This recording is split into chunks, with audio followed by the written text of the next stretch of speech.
Hello, everybody. It's James Walton, the head of the Prepper Broadcasting Network, a survival expert here at Collapse Survivor, and the VP of Marketing at Collapse Survivor as well. This was our 12th simulation scenario, and we covered several near simultaneous earthquakes in the United States. We're going to briefly explain how deep underground earthquakes can trigger a lot of surface earthquakes, go through the kind of damage that it can cause, and we're going to review some survival lessons learned during this training simulation. Tonight, we have Sarah Hathaway with us, who is the author of the Changing Earth series, 11-book series, our very own Changing Earth news proponent. You do your weekly Changing Earth news, which covers sun activity, earthquake activity, and the whole nine. And tell us a little bit more about your background in terms of all the martial arts and that kind of stuff. Yeah, I've been training martial arts for over 20 years now, so it's big passion. Wrote the Changing Earth series based upon Great Quake that happens. And if I had it to do all over again, I would go back and be a geologist because I'm just very into it. And with the changes that we're seeing on the planet right now, I'm not a proponent of climate change, but I am a proponent of the changing Earth. It does it on its own cycle, and it's about to get wild. So it's going to be a fun ride. So most earthquakes are on the surface. Some occur deep underground and could trigger lots of surface earthquakes, which are the kind that we're used to seeing, that are used to being, registered. In our exercise, this simulation, what happened is we saw these deep earthquakes. Our understanding of and ability to predict the earthquakes has been improving, but the deep earthquakes are harder to measure. That sound right, Sarah? It does. They really are harder to measure. A lot of the very deep earthquake activity actually enters the planet at Vanuatu. Vanuatu is a very attractive area. There's a South America anomaly that happens down there. And it is an area where it comes in and really thumps the planet. And then it moves around our fault lines in the Ring of the Fire and goes out from there as well. So big guy that I follow, his name is Dutch Sense. And his theory is that it travels in these waves along our fault lines, just like when you put waves into a pool. Well, every time that wave comes up and hits, it causes an earthquake. They go down and then bounce back. And so when you have two earthquakes that are in different areas, you can expect one in the middle. He's getting pretty darn good at, being able to tell where the next major ones are going to hit. And then there's also all kinds of atmospheric energy that they're finding out happens above those deep quakes and where they're going to be triggered. It happened in Turkey. So it's becoming a really reliable way of telling, like, we're about to have a deep quake here. And typically, all of your surface earthquakes are going to be a proponent of those deep earthquakes. So as soon as they come in, we got eyes open and we're looking for the next ones to travel around. So the Humboldt Fault erupted in southeast Nebraska and northeast Kansas. No big cities were hit. First responders were deployed quickly. The next day, New Madrid earthquake hits, orders of magnitude bigger in size, and then devastation within the scenario. That's how the collapse survivor scenario played out. The New Madrid is, I think ever since I met you, you've been talking about the New Madrid, right? New Madrid was a huge event. When I wrote Swenson's story, he's the bad guy from my books. He's actually in St. Louis, and it is a New Madrid event. And so you see all of the geysers of sand that get launched off from this event, and whole areas that came up two stories and went down 2 stories. Phenomenal stuff. The New Madrid quake is. It took about a month for all those earthquakes to play out. So the one piece of the problem that I have with the scenario is it's more likely for that energy to enter the North America at like the North American craton to come in through Alaska and then actually trigger the quakes along the California coast, hit into Utah, Yellowstone. We just had huge Yellowstone events unlike anything we've ever seen before, right? the hot pool literally erupted. Yeah, I saw that video. If you haven't seen the pictures, it's phenomenal. But the energy would come in there and then travel around that North American craton, which is a big plate that lies right in the center of the United States with these fault lines that go around it. And New Madrid is right on that line. And so it's definitely a danger zone. We just had activity all the way up to Maine. So it's rocking and rolling. It's interesting. And the way that I heard about New Madrid was sort of on like a doomsday scenario, right? This is an earthquake that when it hits, it's massive damage, just like what played out in the scenario, right? It is. St. Louis, Memphis, these towns are not built to handle an earthquake of this size. The Humboldt quake, the Humboldt fault line is actually very interesting to me because at the top of that, if you keep traveling north, is the Fort Peck Dam. The Fort Peck Dam is an earthen dam. They took them all out of California because they are not good when it comes to earthquakes. Oh, and no. And if the Fort Peck Dam goes, there's 5 other dams after that pour into the Mississippi Valley. It would be absolute destruction. So not only are you having all of the activity from the earthquakes that are just rattling buildings, things going up 2 stories, new lakes being formed, the Mississippi running backwards, just mayhem taking place. Not only that, but you're talking underground lines for your gasoline, or for your natural gas, all of that kind of stuff start rupturing, exploding. Now you got fires, and then if those dams go, boom, the whole area is flooded. It is a nightmare scenario. Something really needs to be done about the Fort Peck Dam. It needs some more attention.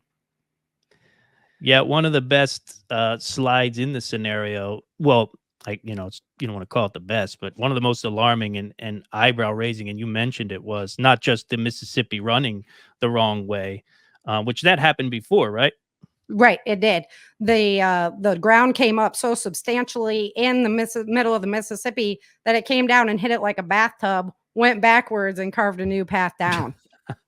I mean, in the scenario, what that did this go round is just destroyed every bridge up and down, and then obviously traversal of goods, all of that derailed. It's a done deal at that point. Well, we saw that just with the barge hitting, one bridge. And so, that's a really good point. The Baltimore situation and how devastating one of those could be. Right. Yeah. Yeah. Good point. So I guess from your point of view, what would be interesting is what preps would you want on hand in a cataclysm like this? A lot of people know about earthquakes, but I don't know if many people, particularly in the area we're talking about in the scenario, are they prepared for things like this? What would you like to have on hand? So you need to check your insurance policy. Okay. That's good advice right there for sure. Because if you're in California, anywhere near that San Andreas, your insurance is not going to cover it. You need to have separate earthquake insurance. The other thing is when you fall asleep at night, you want shoes by your bed. When you've got debris coming down and everything, the last thing you want to be doing is walking around barefoot. You're going to have glass in your feet, right? All that stuff. A lot of people have a hard helmet, literally, that are in the earthquake zones. Yeah. Sure. They'll have a hard helmet, gloves, so that if you have to move debris and stuff, you're not vulnerable, flashlight. Yeah. And then we're talking our normal preps, just getting ready, making sure, 2-week minimum kind of thing, minimum in this scenario. Sure. The other thing is you want to be very aware of if your hospital is destroyed, where are you going for help if you need it? Where are those areas going to be? So that's really important. What kind of route are you going to take to get there? Because if you're talking infrastructure damage on that level, now you have people piling up in parking lots who need help. Oof. So, it might be worth the drive to move out. So another layer to this whole deep earthquake, terrifying situation in the simulation was the tsunamis brought on by the Cascadian fault zone. And a lot of that sounds really cool when I say it, but I think you could kind of clarify what all that is a little better than me.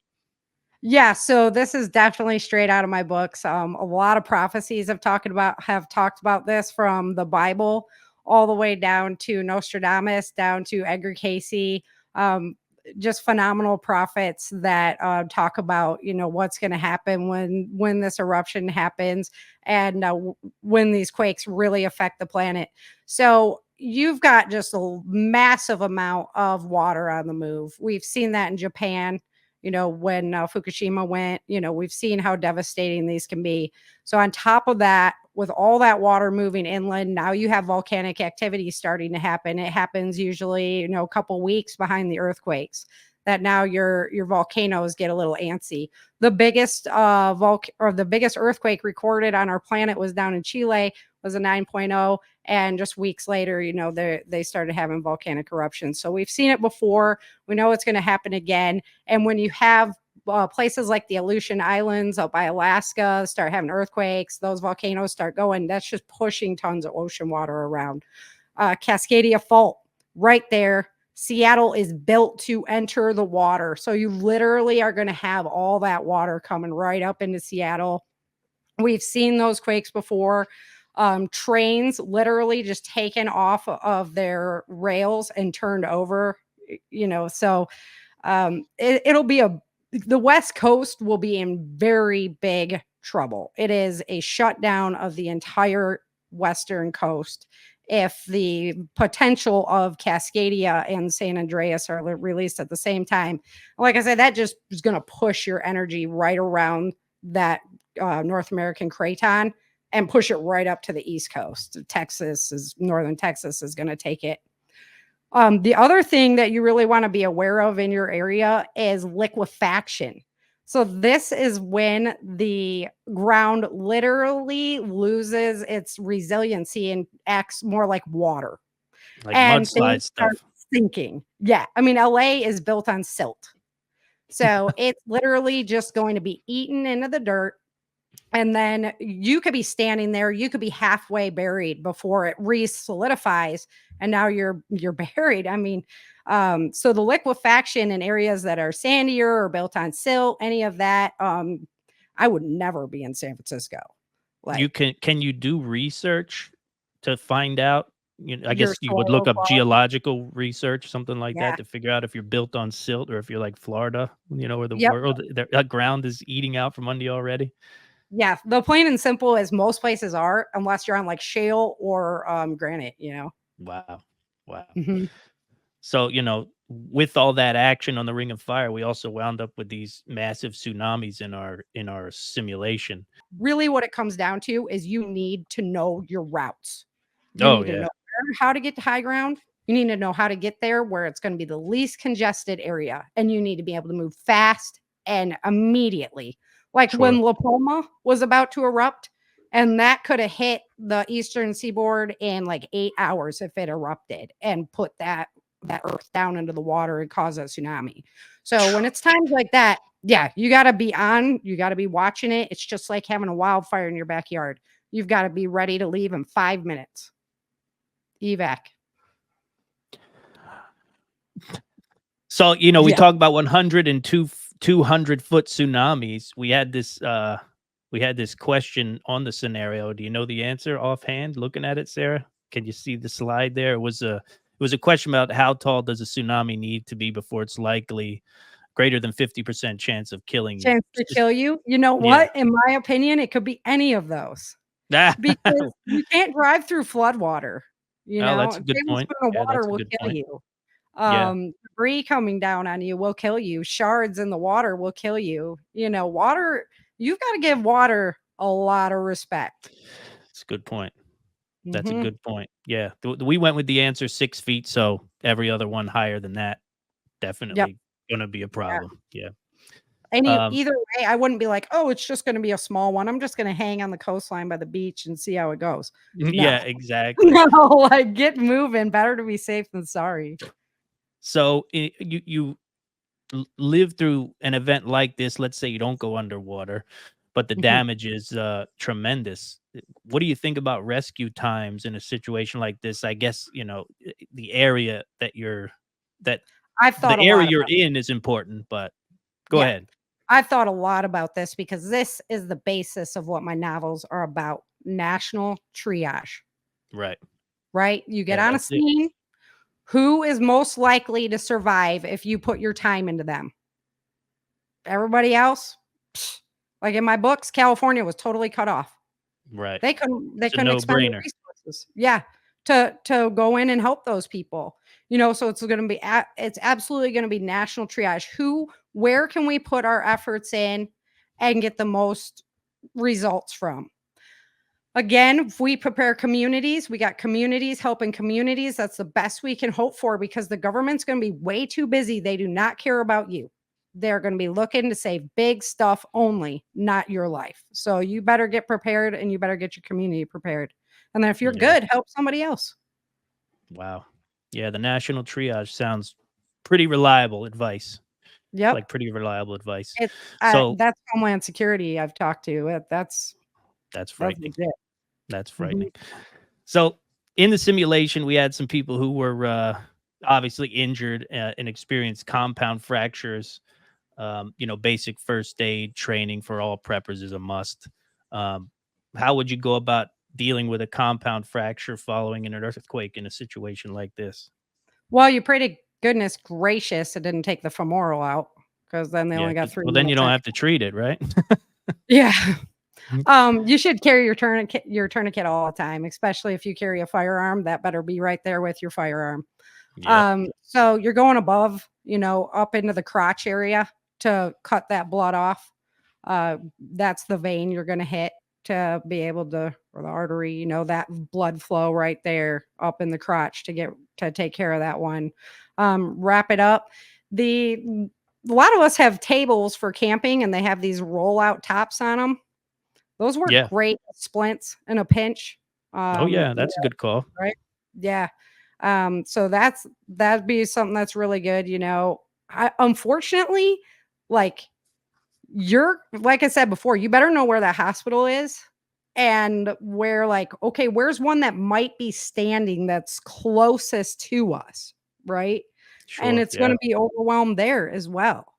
I mean, I'm not saying put a bullet in his head, but it's gonna be a trial, that's for sure, you know? Yeah, back to Yeah, triage, right? Back to triage. back to triage. Um, Mhm. so, very similar to your book, Sarah, in this situation, we saw the waves of natural disaster followed by sort of opportunist, right? And opportunistic attacks, not just from factions within the United States, but, enemy factions outside saying, well, let's just keep the damage going. Yeah, Uh, let's kick them while they're down. Yeah, in our simulation, I-80 was, not damaged by the earthquake, but a terrorist attack was launched that did significant damage, took down a key bridge on I-80, and, you know, you think something like that would be in the cards for a China or Iran or Russia looking at us and saying, "They're in distress, let's just pour it on?" I would pray to Jesus that it wouldn't happen because, I'd like to believe that everybody's, uh, deep down, they're good people. However, we know the reality of that, and I do think that, it would be if so my books, it's a global scenario, they're just as screwed up as we are, right? Yeah, So that kinda staved that off for a little while. But if America, no matter what happens to us, if we go into civil war, we have an incident like this that's super major and the whole center of our country is destroyed, I absolutely think the biggest target ever would be painted right on us. yeah, yeah, it seems like part of the plan lately. Mhm. So, one of my favorite things, and the reason I got involved with Collapse Survivor is that since simulations themselves are no magic, no zombies, no aliens, you know what I mean? And it's all hyper realistic and it's written up by people who know what they're talking about, which makes them fun for me. And we had a situation in this scenario where we had an actual gang. The gang is called the Folk Nation Gangster Disciples, and you got Love it. they're real and they're in Chicago, and all they do in Chicago is shoot each other. But this killer earthquake is undoubtedly going to bring civil unrest to the table, and you as a survivor, on top of debris, on top of surviving drowning, on top of everything else that goes along with the destruction are going to have to deal with looters and marauders and gangs and all of that. One thing worth considering that I thought was interesting in the scenario also is the concept of, you know, over here gets hit by an earthquake, over here doesn't, but there's such calamity that looting begins, you know, just like that. Like as soon as, oh, the whole nation's in duress, but let's get started. In the scenario they say it took 15 minutes in St. Louis for the looting to begin. And I then would it's say less just time you. than that even. Yeah, I and would then it's say less. just you, you know. Yeah. So that's a wild thing to consider. It's It we is. we, we see it now. I mean, we see it That's now what I'm in saying. society Like, with no disaster. exactly. And as soon as there's a flood or whatever, people are in there getting all of TVs or, come on now. Yeah. So make sure you stay armed, right? Stay armed at Yeah, all times and keep that sure. tourniquet at I'm in hand. Texas. Yeah. Yeah. Open carry, just carry it.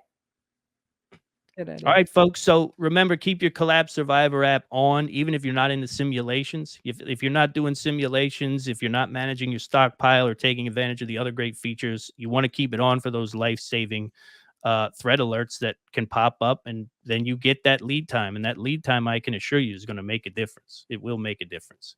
5 minutes, 5 minutes evac. It's a good number. 5 Yeah. minutes ahead. You've got 5 minutes to get out of your house. You should be able to do that. We do Oh, it with a family of 4, exit the 2 home dogs. within 5 Yep. minutes. Okay, I Exit see. the home within 5 That's minutes. great advice. That's where your you got to be able to grab your folder, your guns, everything that you need within 5 minutes and get out. Yeah, that's a good practice. That's not easy. It's That's not not. easy for sure. That takes some practice. Mhm. So, folks, we'll send out a lessons learned report to those who are playing the simulation live. If you weren't playing it live, the lessons learned reports will be in our knowledge base at collapsesurvivor.com. We're continually adding to that knowledge base at collapsesurvivor.com. No ads, completely free. You go check out whatever you want by topic. You'll look this one up in the earthquake topic, and that's where you'll find it. We have a great knowledge base over there. And so, Sarah, well, where can we hear more from you and about your books and so on and so forth? You can find me at changingearthseries.com. It's changingearthseries.com. All right, folks. Well, until next time, enjoy the app and don't despair. Prepare.